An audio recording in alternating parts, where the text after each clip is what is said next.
desde Memory Access para todos los mordos que miren desde su casa.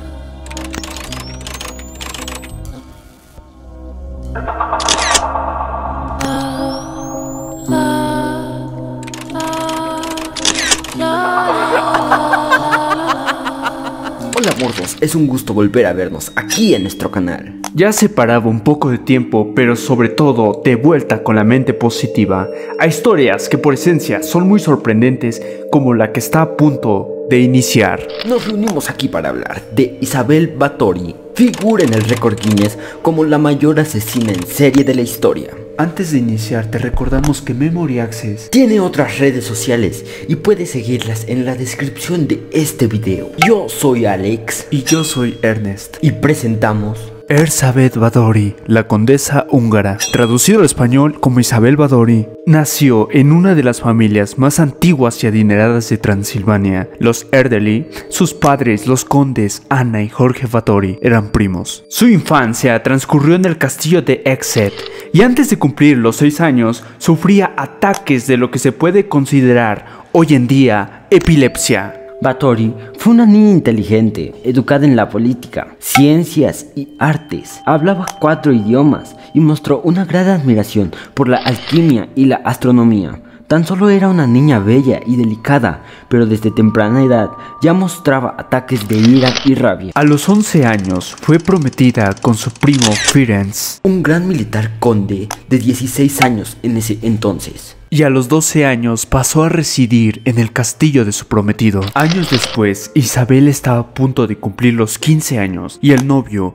tenía 20. La fiesta comenzó el 8 de mayo de 1574. Fue un lujoso evento de 3 días que contó con 4.500 invitados. Como regalo de bodas, Ferenc entregó a su flamante esposa el lujoso castillo de Saktice. El marido aseguraba un inmueble para su esposa de por vida. Pero bueno, al tratar matrimonio, la pareja tenía la obligación de engendrar hijos rápidamente para asegurar la línea sucesora. Ana, la primogénita, nació 10 años después de la boda. La condesa necesitaba rápidamente volver a la gestión de explotaciones familiares, pero debido a la ausencia de su marido, contrató a una corpulenta ama de cría llamada Ilona Jo. Ilona crió a los otros 2 hijos de la condesa, Katalin y Úrsula, y se convirtió en una de las personas de máxima confianza de Isabel, tal vez guardiana en sus secretos más oscuros y también en su brazo ejecutor. Ferenc, el esposo, le fascinaba estar en el campo de batalla,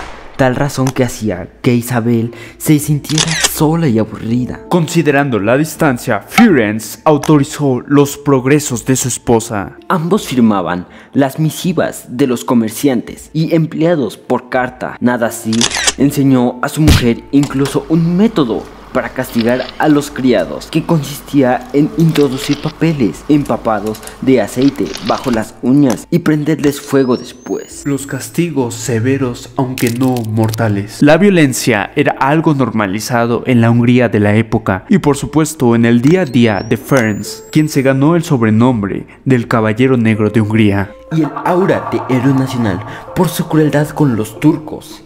En ese entonces, la guerra de los 15 años. Pero aquí nos encontramos en diciembre de 1603. Ferenc regresó enfermo del frente. Consciente de que se acercaba a su fin, el Caballero Negro escribió una carta a su amigo György Thurzó, compañero en su etapa de la corte, y le pidió que cuidara de su viuda y de sus hijos.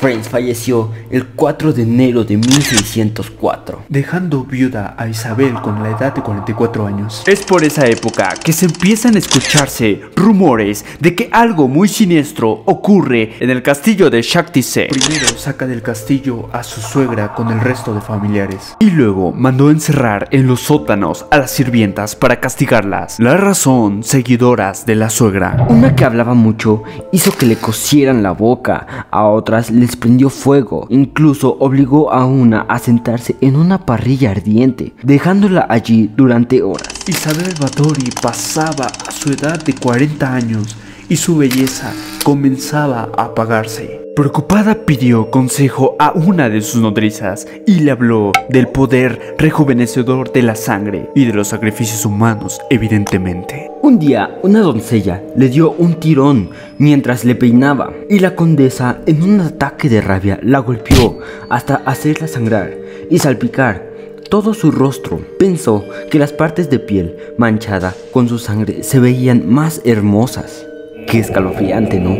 Así que mandó que le cortaran las venas y el cuello a la joven y que llenaran una bañera con su sangre. A partir de entonces, esto se convirtió en una práctica habitual para ella. Tiempo después, a través de un pastor protestante local, llegan las historias de que la condesa practicaba brujería y para ello utilizaba sangre de muchachas jóvenes. Las historias sobre su maldad hacia el personal se extendieron tanto que las familias locales escondían a sus hijas para que no estuvieran a su servicio. Numerosas costureras, cocineras y criadas de no más de 10 años nunca regresaron a sus casas. Muchos campesinos que no tenían especiales razones para confiar en la justicia optaron por la prevención y se negaron a enviar a sus hijas a trabajar en el castillo. Isabel Bádori no era capaz de seguir con sus crímenes sola, así que con ayuda de sus criados y algunos brujos y alquimistas raptaban a sus víctimas. El pensamiento de convertirse en la más bella y de paso obtener vida eterna, ¿a qué precio? Con el tiempo su salud fue deteriorando y una vez que la enviaron a una joven para hacerle compañía, Isabel saltó sobre ella, le mordió un hombro y le clavó los dientes. No tardaron en aparecer los rumores sobre los sucesos que habitaban en el castillo de la condesa. Y llegó el momento donde no lograron ocultar todos los cadáveres y empezaron a depositarlos en un campo cercano, cuando los aldeanos descubrieron los cuerpos sin vida de al menos una docena de jóvenes. Ahora sí, saltó la alarma. Y nos encontramos en diciembre de 1610. El conde Jorge Thurzo tomó el lugar con sus soldados y realizaron una investigación. Dado que la señora de Bádori carecía de fuerza militar propia, no hubo resistencia. Según la investigación del conde Thurzo describió: mis hombres hallaron en el castillo numerosas muchachas torturadas en distintos estados de desangrado, una criada agonizando con los huesos rotos en el interior, desangrada en el salón, y a otra, una chica aún viva, llena de agujeros.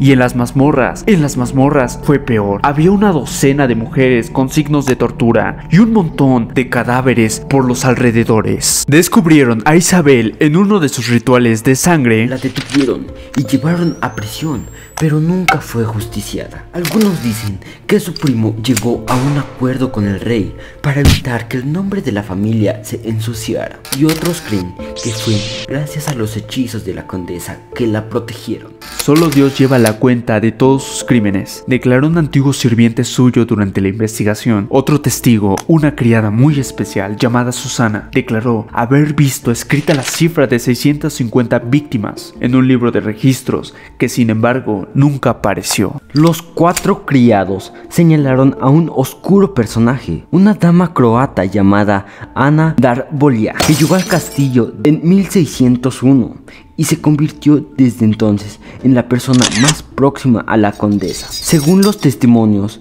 Darvolia, una experta en ocultismo, instruyó a Báthory y a sus cómplices en el arte de golpear y torturar un cuerpo hasta la muerte. Sin embargo, falleció de un derrame cerebral 2 años antes del juicio, por lo que no pudo confirmar ni desmentir la historia. A los cómplices les arrancaron los dedos con unas tenazas y después los quemaron vivos. A ella la condenaron a prisión perpetua en una celda oscura con una pequeña rendija que le daban de comer y beber. El 20 de abril de 2020, Jacinto Anton publicó lo siguiente: es tentador decir que la condesa sangrienta se quedó durante su confinamiento sin productos de baño, pero probablemente sería una broma gruesa y además no del todo exacto. La aristocracia húngara, también conocida como la Limaña y la Loba, ha pasado a la historia por los horrendos crímenes de que lo acusaron y en general se la recuerda sobre todo en la imaginación popular por bañarse en sangre de doncellas para mantenerse joven. Condenada en 1610 al confinamiento para el resto de sus días en su castillo de Šachtice, Eslovaquia, murió 4 años después con el aburrimiento. Regresando al tiempo, el 31 de julio de 1614, Isabel Bádori de 55 años, dictó testamento y últimas voluntades a 2 sacerdotes de la catedral de arzobispado de Esztergom. Ordenó que lo que quedaba de las posesiones familiares fuese dividido entre sus hijos. La noche anterior, ella había mencionado que sus manos estaban heladas. No es nada, señora, contestó el carcelero. La condesa, resignada, puso la almohada bajo sus pies y se durmió. Ya no despertó. Uno de los últimos descendientes de la familia Báthory explica que la llevaron a enterrar en la cripta de la familia en el pueblo de Exet, Hungría, es decir, el lugar de procedencia de la poderosa familia. Los restos desmoronados del castillo de Šachtice son ahora una espeluznante atracción turística en el oeste de Eslovaquia. Los visitantes pueden recorrer este elevado emplazamiento desde el que se escucharon escalofriantes sonidos que viajaban. Rachel Bledsoe, profesora adjunta del Departamento de Historia de Highline College del estado de Washington, popularizó su frase sobre este evento y dice: matar a siervos y sirvientes, que de hecho tenían menos derecho, eran una descortesía, pero no era realmente ilegal para un noble. Báthory suele ser proclamada